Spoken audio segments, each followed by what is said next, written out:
Nós estamos a celebrar neste 23º domingo do tempo comum uma proposta que é uma realização da profecia de Isaías 35 e também 61, versículos de 1 a 3.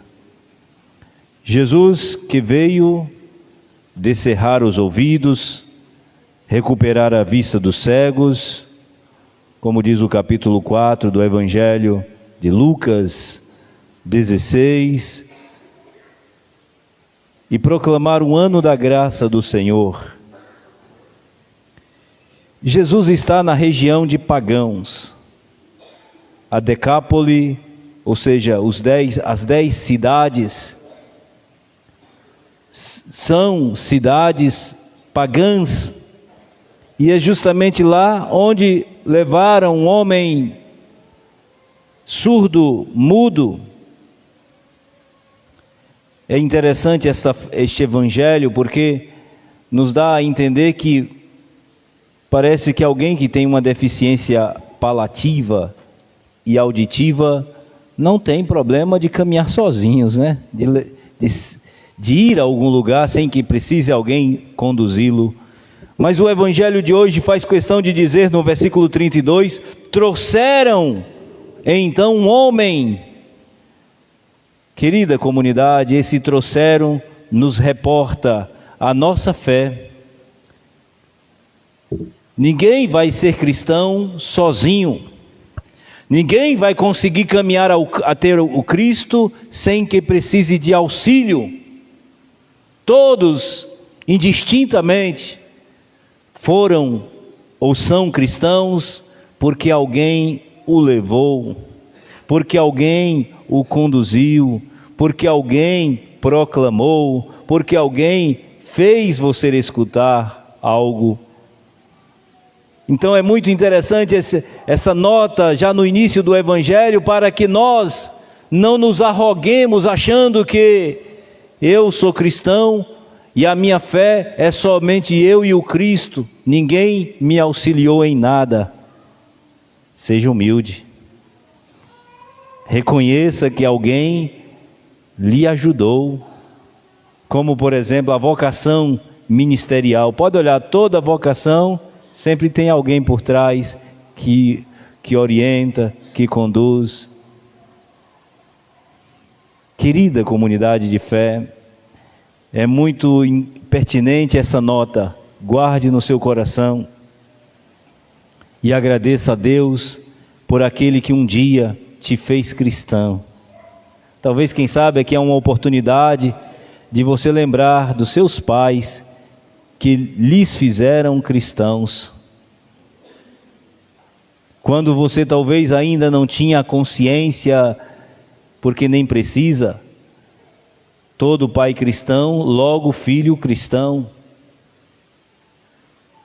Porque a educação cristã, ela passa de geração a geração. E a fé, ela entra pelos ouvidos. São Paulo, na carta aos Romanos, capítulo 10, versículo 17, ele diz que a fé nós acolhemos através da pregação.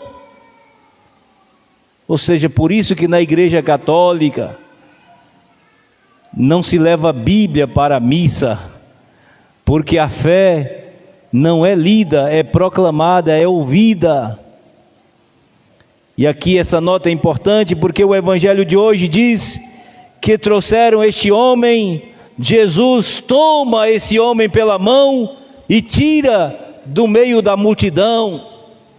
Queridos católicos, quando você escutar algum pregoeiro assim muito arrojado, que pede o povo, venha para cá, e coloca a mão, e faz aquele sensacionalismo, observe o Evangelho de hoje.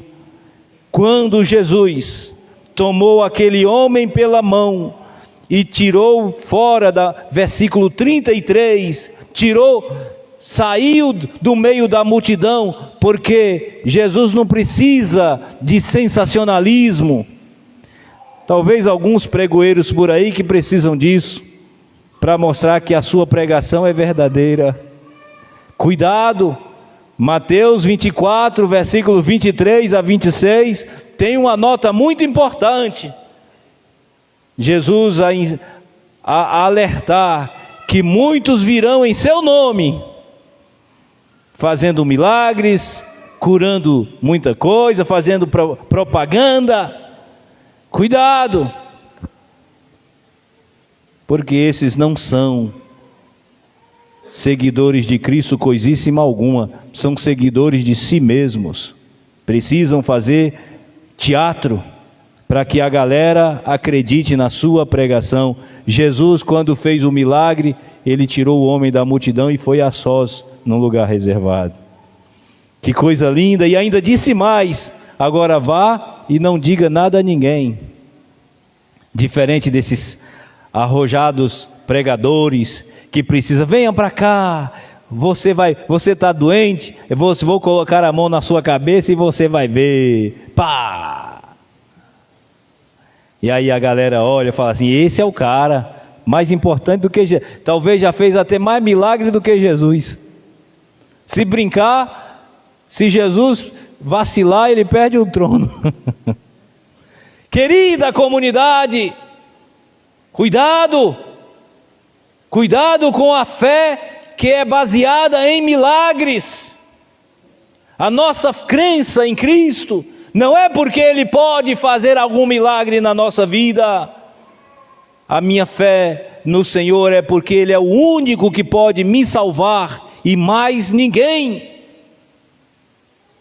Eu creio em Cristo porque Ele é o único, e é essa fé que nós professamos. É Ele que é o único que pode salvar a humanidade. Fazer milagre, fazer sensacionalismo, tem muita gente fazendo, mas ninguém salva ninguém. Queridos irmãos, Jesus pega o homem, coloca o dedo nos seus ouvidos, aqui para realizar essa profecia tão bonita do profeta. E aqui talvez uma nota muito importante para os tempos de hoje. Diga às pessoas desanimadas, às pessoas deprimidas, criai ânimo. Queridos cristãos, a nossa fé gera em nós o entusiasmo. O cristão não pode viver, é claro, problemas existem, mas é inadmissível um cristão dizer que a vida já não tem mais sentido. Isso significa dizer que o Cristo não tem sentido na sua vida. Dizei às pessoas desanimadas, não tenham medo. Oh, queridos católicos, talvez hoje a gente vê uma sociedade tão para baixo, desanimada, sabe por quê? É porque perdeu a capacidade de escutar Deus. Escuta tudo, né? Vem agora há pouco lá de casa, é um barulho medonho, umas músicas esculhambadas, xingando as mulheres, pintando, e se brinca, eu não fui lá não, mas eu imagino que lá tinha muitas meninas rebolando, xingando as pobrezinhas e elas não estão nem aí, ou seja, perderam até a capacidade de escutar. E digo, talvez, quem sabe, querida comunidade, hoje, talvez uma das grandes depressões da sociedade é porque perdeu a sensibilidade auditiva de escutar o que vale a pena. Nosso Senhor, no Evangelho de hoje, vem para abrir os nossos ouvidos, e certamente, na proporção que se abre, se dilata, né? A capacidade de escutá-lo é na medida também que nós vamos mergulhando neste mistério e sendo felizes. Porque é impossível estar com Ele e estar desanimado. É impossível, queridos. Olhe aqueles discípulos de Emaús, eles estavam caminhando sozinhos. Lucas 24, para baixo. Jesus começa a caminhar com eles e olha como encerra esse texto tão bonito e magistral, quando Jesus dá a eles a Eucaristia, eles recobram a força de tão entusiasmo que voltam a Jerusalém naquela mesma noite para avisar, falar da ressurreição de Cristo. Queridos irmãos, é inadmissível alguém dizer que tem fé e que crê em Jesus Cristo e que Cristo está consigo e está desanimado pelos cantos, choramingando. Não, Ele é a nossa única esperança, seu Gabriel. É por isso que nós escutamos: bendize a minha alma ao Senhor, bendirei o Senhor toda a vida. Se de fato Ele é o nosso Senhor, bendiremos na alegria, no sofrimento.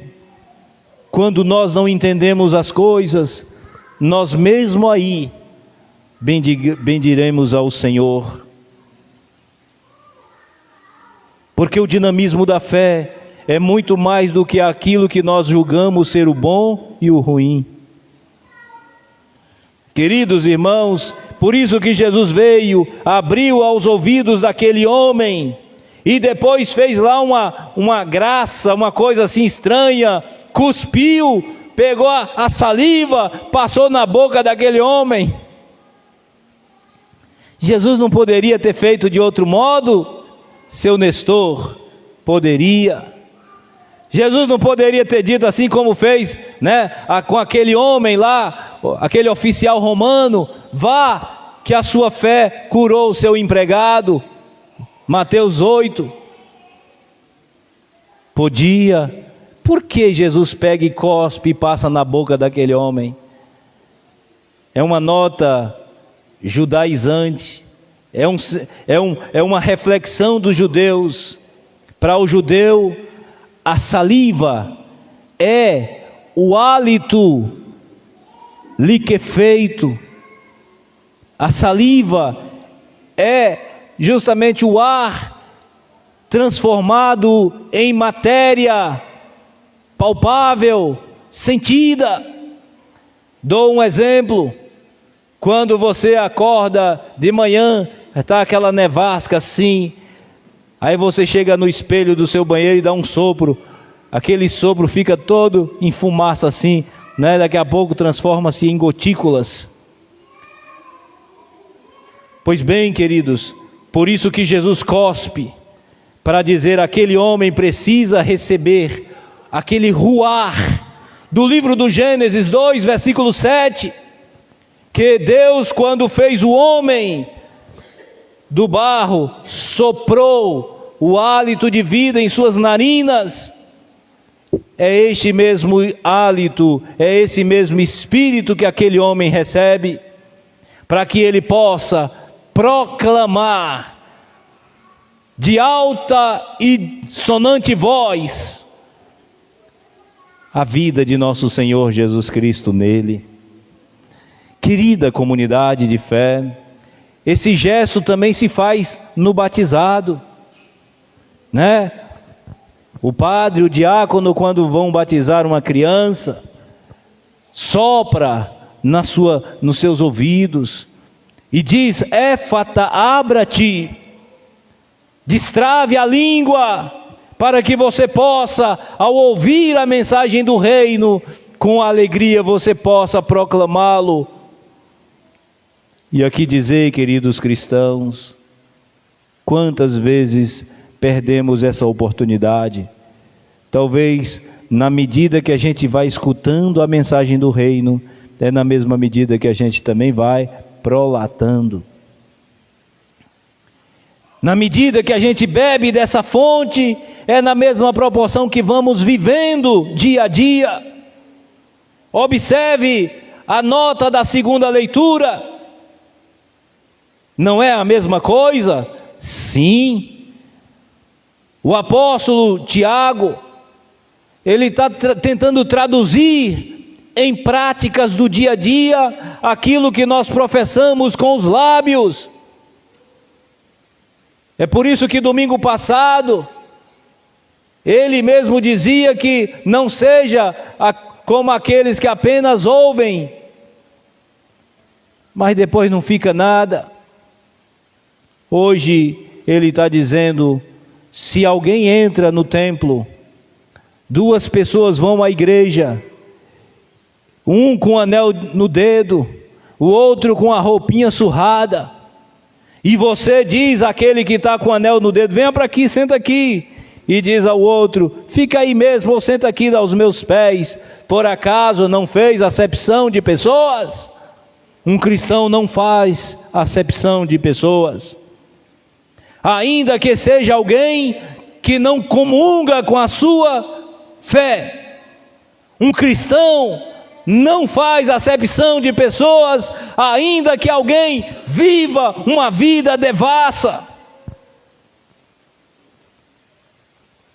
É inadmissível, queridos católicos, depois de uma missa bem participada, de ter escutado a Sagrada Letra, ter participado da comunhão eucarística, e ao sair da igreja, ao passar por alguém, torcer o bico.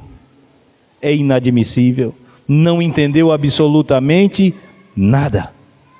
É inadmissível, queridos católicos, um cristão que se diz cristão, passar pela rua e encontrar alguém caído numa calçada, seu diácono, e ignorá-lo, não entendeu absolutamente necas de quitibiribas. Vez por outra a gente se depara com realidades semelhantes. E qual é a nossa atitude?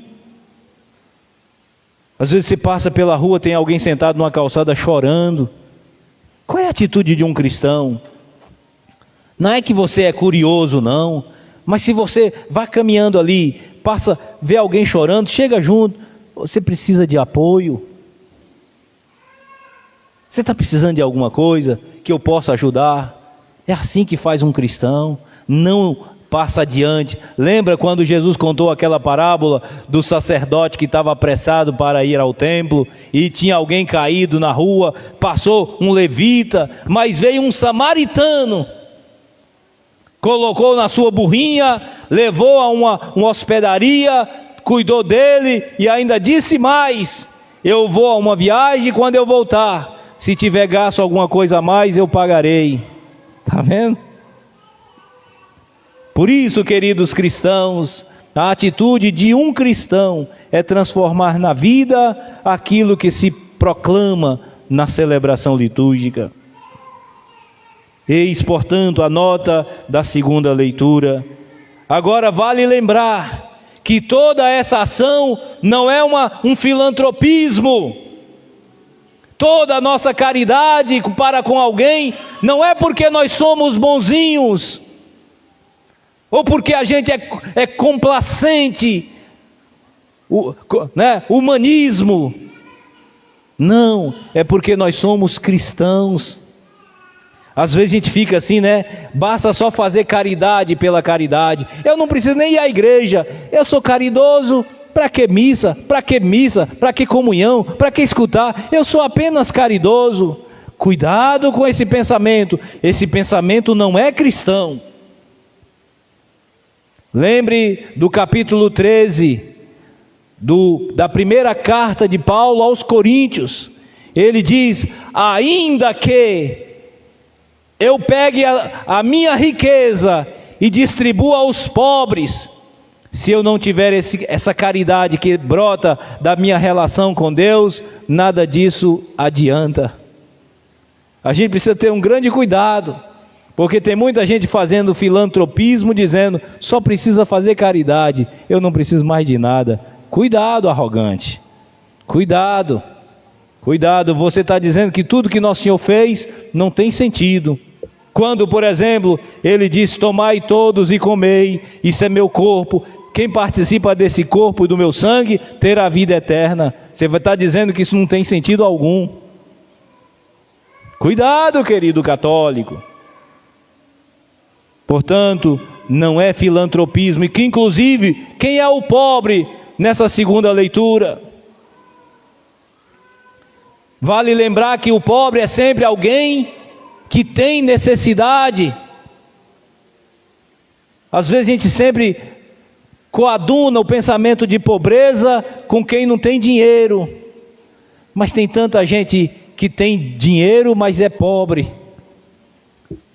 Dou um exemplo: os angustiados, os desesperados, os que estão em depressão, os que perderam o sentido da vida, esses também são pobres. São pobres, queridos. Pobre é alguém que está necessitado. Por isso, cuidado com esse sentimento de pobreza apenas material, porque tem muita gente pobre também, sem a graça. Tem muita gente carente de Deus, e por isso nós somos responsáveis também a levar a esses essa mensagem. Nessa liturgia, querida comunidade, deste 23º domingo, eu e você somos convidados a escutar. Escute, saiba que a fé entra pelo ouvido. Tenha primeiro a capacidade de escutar. No mundo barulhento, às vezes até na nossa casa, tem muita gente que precisa escutar alguma coisa. O problema é que todo mundo fala, ninguém escuta. Às vezes até na nossa casa, tem muita gente que precisa desabafar, mas não tem quem lhe empreste o ouvido. Talvez, quem sabe, vamos treinar essa semana a audição, escutar alguém. A gente fala demais. Nas nossas casas todo mundo tem razão. Ninguém é o errado, todo mundo é o correto. A gente perdeu a capacidade da escuta. E quero dizer a todos nós, quem escuta mais, erra menos. Quem fala muito coloca-se diante de uma situação calamitosa. Porque quando você fala demais, como já dizia o Matuto, você dá bom dia a cavalo. Vocês já escutaram esse ditado? Não se escuta mais porque todo mundo é inteligente agora. Ninguém precisa mais usar esses adágios antigos. Muito bem, queridos. Vamos treinar essa semana a escuta. Porque nosso Senhor deseja que a humanidade lhe escute. Porque escutando, a humanidade vai ser feliz e não vai ser deprimida, como diz a primeira leitura. Que Deus te abençoe, querido irmão. Que Deus abençoe a sua família. E que a sua família escute mais do que os membros da casa, escute a voz de nosso Senhor. Porque ela é um bálsamo para a nossa alma e alegria ao coração. É nela que se compraz a nossa vida, a nossa esperança. É nela que nós preencheremos verdadeiramente de sentido. E aqui dou um conselho: você que deseja tanta felicidade, sem querer fazer você desanimar, eu quero dizer que somente em Cristo você será feliz de verdade. Nada desse mundo vai lhe preencher de verdade. Nada. Ah, padre, eu vou casar, padre. A minha esposa é linda. Olha, eu não vejo a hora de entrar e casar com ela. Muito bem. Se não tiver o Cristo no meio, não tem futuro. Se Cristo não for o centro, lembra do Salmo 127?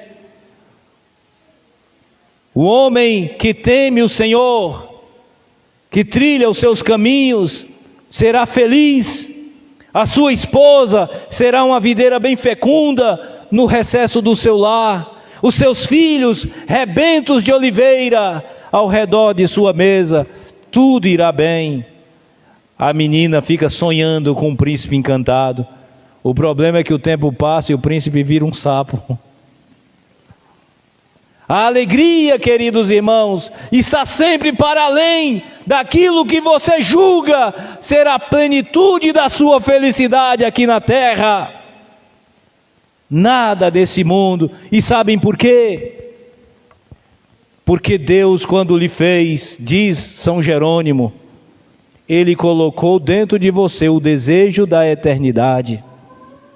Como diz Santo Agostinho, a minha alma está inquieta, enquanto não repousar em Ti, ó meu Deus. E é verdade, querida comunidade, essas coisas desse mundo podem te auxiliar, mas a verdadeira felicidade você não vai encontrar, nem aqui, nem no Japão, nem na Quixinchina e nem na Baixa da Égua. Você só vai ser feliz de verdade, plenamente realizado. Por isso que Jesus diz, João 15, versículo 5, sem mim nada podeis fazer. O problema é que a sociedade fica iludida. Eu vou ser feliz quando eu comprar o meu carro do ano. Eu vou ser feliz quando eu sair do aluguel e comprar a minha casa. Eu vou ser feliz quando eu comprar aquela roupa bonita, o celular da moda do ano.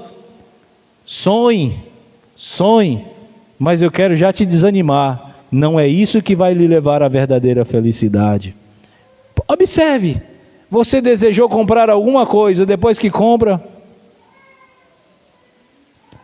tinha tanto carinho, quer ver? Tinha um rapaz que comprou, o sonho dele era comprar uma moto.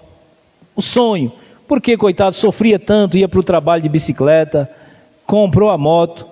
Nas primeiras semanas só andava passando a franelinha. Era um chamego com a motoca, alisava mais a motoca do que a esposa. Um tempo passou, coitadinha da motoca lá, toda empoeirada. Oh, queridos, eu quero dizer a você, compre tudo o que você deseje, mas saiba que a sua felicidade vai estar sempre um pouquinho mais adiante.